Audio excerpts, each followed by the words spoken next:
Oke, selamat pagi, siang, malam ataupun sore, di mana bertemu lagi bersama saya dalam media pembelajaran seri 2 lingkaran matematika umum kelas 12 kurikulum merdeka. Kalau seri pertamanya itu tentang kemarin adalah tentang busur lingkaran. Hari ini kita akan melanjutkan materi seri pertama itu menjadi seri kedua tentang juring lingkaran. Ya. Oke, sebelum ke sana mari kita mengingat materi yang sudah lampau. Yang pertama tentang lingkaran itu sendiri adalah tempat kedudukan titik-titik pada bidang datar yang berjarak sama terhadap suatu titik tertentu. Titik tertentu tersebut kita namakan dengan titik pusat, sementara jarak yang sama tersebut kita namakan dengan jari-jari. Nah, nama lingkaran biasanya sesuai dengan nama titik pusatnya, sedangkan jari-jari lingkaran dinamakan dengan R. Nah, misalnya lingkaran P berarti pusatnya adalah P. Nah, beberapa hal tentang lingkaran untuk diingat kita adalah, coba perhatikan gambar ini. Ya, dari lingkaran gambar ini adalah pusatnya adalah O, kemudian jari-jarinya adalah R. Jadi yang warna merah ini jari-jari, kemudian diameternya yang warna biru ini adalah diameter. Nah, terkait dengan lingkaran yang erat kita akan gunakan adalah yang pertama adalah keliling lingkaran yang rumusnya adalah 2πr. Dapat juga menggunakan PD apabila menggunakan diameter. Ini sudah kita gunakan pada saat kemarin di seri 1 kita mempelajari tentang panjang busur sebuah lingkaran. Nah, untuk di juring lingkaran kita fokus nanti adalah pada luas lingkaran yang perumusannya adalah VR kuadrat apabila jari-jari yang diketahui, atau menggunakan seperempat VD kuadrat apabila diameterlah yang diketahui. Jadi fokus kita pada seri ini adalah tentang luas lingkaran nantinya yang akan kita gunakan. Oke. Nah, langsung saja pada pengertian juring. Juring itu adalah bagian dari lingkaran yang dibatasi oleh dua jari-jari dan sebuah busur lingkaran. Dan saat dua ujung jari-jari yang saling berseberangan dihubungkan oleh busur lingkaran, maka terbentuklah juring. Jadi, juring memiliki bentuk yang mirip dengan segmen lingkaran dan ukuran juring ditentukan oleh sudut pusatnya. Nah, misalnya seperti ini. Ini pusatnya, OA ini adalah jari-jari, OB ini adalah jari-jari, sementara AB ini adalah busur. Jadi daerah inilah kita sebut dengan juring yang dibatasi oleh dua jari-jari dan sebuah busur. Ya, luas juring lingkaran ini ya dihitung menggunakan rumus luas lingkaran ini.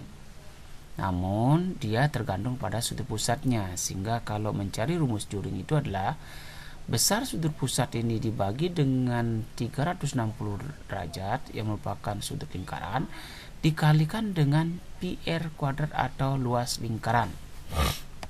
Ya. Nah, tentang pemilihan berapakah pi-nya kita gunakan, ya, kembali pada persoalan yang kemarin, ketika dia jari-jarinya adalah kelipatan 7, maka kita akan gunakan 22/7. Tapi ketika dia jari-jarinya bukan kelipatan 7, kita gunakanlah 3,14. Demikian juga kalau diameter. Oke, kita langsung saja untuk mengerti tentang juri lingkaran ini. Ya, nanti juring itu merupakan pecahan dari lingkaran ya, berdasarkan luasnya. Jenis juring lingkaran itu ada 3. Yang pertama kita sebut dengan juring kecil apabila juringnya itu, luas lingkaran ini, juringnya ini ya, itu lebih kecil daripada setengah lingkaran. Itu juring kecil. Sebaliknya apabila dia sama dengan setengah lingkaran juringnya ini, maka disebut dengan juring setengah lingkaran. Selanjutnya apabila melebihi daripada setengah lingkaran seperti gambar ini, maka kita sebut dengan juring mayor. Ya, hampir sama dengan ketika kita membahas dengan busur lingkaran. Ya. Nah, perumusan yang digunakan seperti yang tadi dikatakan adalah bahwa luas juring itu sama dengan sudut pusat dibagi dengan 360 derajat dikalikan dengan PR kuadrat. PR kuadrat ini sendiri adalah luas lingkaran. Nah, untuk lebih pahamnya mari kita mencoba kepada permasalahan. Misalnya permasalahan pertama saya lemparkan begini. Nah, sebelum ke permasalahan, prosedurnya hampir sama dengan yang kemarin ya. Yang pertama hampir sama dengan panjang busur ya. Pertama cermati sudut pusatnya. Nah, setelah tahu sudut pusatnya atau alfanya itu, kemudian cermati jari-jari, apakah jari-jari atau D. Seperti tadi, kalau jari-jarinya adalah atau D-nya kelipatan 7, kita gunakan Pi-nya 22/7. Kalau tidak, kita gunakan 3,14. Dan diingat bahwa hubungan antara jari-jari dan diameter adalah bahwa diameter itu sama dengan 2 kali jari-jari. Nah, setelah keduanya ketahui, maka kita lakukan perhitungan untuk mencari luas juringnya itu seperti yang dirumuskan tadi.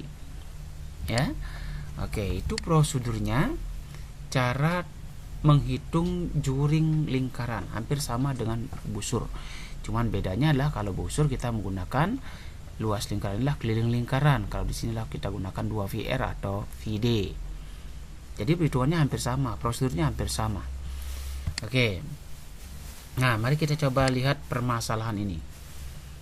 Ya, mungkin barangkali permasalahan yang sehari-hari ada seperti ini ya. Ya. Nah, misalnya begini. Ada sebuah pisah dengan jari-jarinya 7. Nah, jari-jari dari pisah inilah 7 cm. Nah, akan dipotong menjadi 6 bagian yang sama ukurannya. Ya, 6 bagian yang sama. Ya, nah ini salah satu bentuk juringnya. Kalau dibagi 6 bagian yang sama, berarti 360 derajat ini dibagi dengan 6 adalah sudut pusatlah 60 derajat. Yang menjadi permasalahannya adalah luas bidang yang dibentuk oleh setiap irisan pisah dapat dihitung dengan menggunakan rumus luas bidang ini, luas lingkaran ini. Nah, inilah yang kita akan cari nantinya menggunakan rumus luas juring. Nah, sebelum membahas ini, mari kita bahas contoh yang lebih sederhana dulu. Nah, lingkaran yang berjari-jari 42 cm, ingat ini adalah kelipatan 7, membentuk juring yang bersudut 90 derajat. Berapakah luas juring lingkaran tersebut? Nah, misalnya kalau kita gambarkan seperti ini ya. Nah, kalau tidak ada pertanyaan besar, mayor atau minor, maka yang masuk adalah luas juring kecil, sama dengan busur kemarin. Nah, dari gambar ini dan dari soal diketahui, maka jari-jarinya adalah 42, sudut pusatnya 90 derajat. Kembali seperti tadi, karena jari-jari 42, maka kita gunakan V-nya adalah 22/7. Perhitungannya, maka begini, perumusannya kan luas juring sama dengan alfa per 360 derajat kali VR kuadrat. Alfanya ini adalah 90. Pi-nya ini kita pilih 22/7, R-nya kuadrat, R kali R-nya adalah 42. Jadi menjadilah seperti ini. 90 derajat per 360 derajat kali 22/7 yang kita pilih kali 42 kali 42. Sekali lagi, kenapa 22/7? Karena 42 kelipatan 7. Nantinya 7 dan 42 ini dicoret. 42 bagi 7 adalah 6. Sehingga menjadilah seperti ini. 90 bagi 360 adalah 1/4. Nah, dikalikan biasa, maka akan kita dapatkan luasnya adalah 1386 cm persegi untuk luas juring ini. Ya. Oke, contoh yang lain mungkin barangkali. Nah, ada gambar seperti ini. Ya. Pada gambar di samping ketahui sudut AOD adalah 60. Ya, kemudian panjang OA adalah 14, panjang AB adalah 7. Yang akan dicari berapakah luas daerah yang diarsir. Secara logika, perhitungannya nanti menggunakan luas juring ini dengan sudut pusat 60. Hanya saja nanti ada dua juring yang kita cari. Yang pertama adalah cari juring yang besar ini, COB dulu. Kemudian cari juring yang kecilan, DOA. Maka mencari yang diarsir ini adalah luas juring COB, ya. Luas juring COB atau BOC dikurangilah dengan luas juring DOA. Jadi lakukan perhitungan pertama, cari luas juring BOC atau COB. Ini 60, ya, 60 per 360 kali V. Karena ini 14, ini 7, berarti 21. Kita gunakan 22/7. Jadi ya, Pi-nya 22/7 kali 21 kali 21. Nah, jadilah seperti ini. 21 dicoret, ya. Gitu ya. Kemudian nah, 3 ini kan ya. Ya. Nanti main-main coret saja. ya, mencor saja nih. 22/2 dicoret ya, kemudian 21 bagi 7, 3 dengan 3 dicoret ya. Nah, sehingga seperti inilah hasilnya 231. Tinggal perhitungan saja. Setelah dapat juring COB, kita cari juring DOA dengan cara yang sama, cuman jari-jarinya adalah 14. Sama cara dengan tadi, maka seperti inilah dia ketemunya. Nah, setelah mendapatkan COB dan setelah mendapatkan OOD, maka jalan akhirnya adalah bahwa luas juring yang diarsir itu adalah luas juring BOC dikurangi luas juring DOA. Jadi 231 ini dikurangi dengan 102,67, hasilnya adalah 128,33. Inilah hasil yang diarsir tadi. Oke, itu ada dua contoh sederhana yang menjadi topik pembahasan kita hari ini. Mudah-mudahan berguna dan bermanfaat.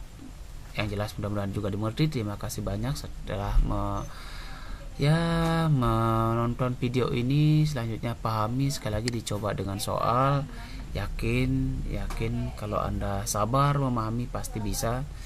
Ya, terakhir semoga bermanfaat dan berguna. Terima kasih. Kita jumpa lagi nanti pada video berikutnya. Terima kasih.